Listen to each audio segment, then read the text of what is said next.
இந்த மிரட்டல்களுக்கெல்லாம் நாங்கள் அஞ்ச மாட்டோம் சொன்னது யார் தெரியுமா? முன்னாள் பாரத பிரதமர் திரு வாஜ்பாய். சொன்னது எப்போது தெரியுமா?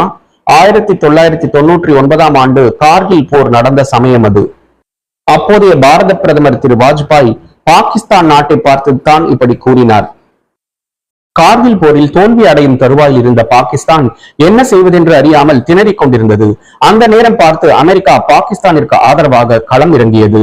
பெரிய அண்ணன் அமெரிக்கா கொடுத்த தைரியத்தில் பாகிஸ்தான் இந்தியாவை நோக்கி, ஒன்று இந்தியா தனது தோல்வியை ஒப்புக்கொள்ள வேண்டும், அல்லது இன்று சூரியன் மறைவதற்குள் ஜம்மு காஷ்மீர் என்ற பகுதியே இந்தியாவில் காணாமல் போயிருக்கும் என்று மிரட்டல் விடுத்தது. இதற்கு பதிலடியாகத்தான் திரு வாஜ்பாய், அப்படி நடந்தால் மறுநாள் காலை பொழுது விடுவதற்குள் பாகிஸ்தான் என்ற நாடே உலக வரைபடத்திலேயே காணாமல் போயிருக்கும் என்று பதிலடி கொடுத்து பாகிஸ்தான் மட்டுமல்லாமல் உலக நாடுகள் அனைத்தையுமே அதிர்ச்சிக்குள்ளாக்கினார்.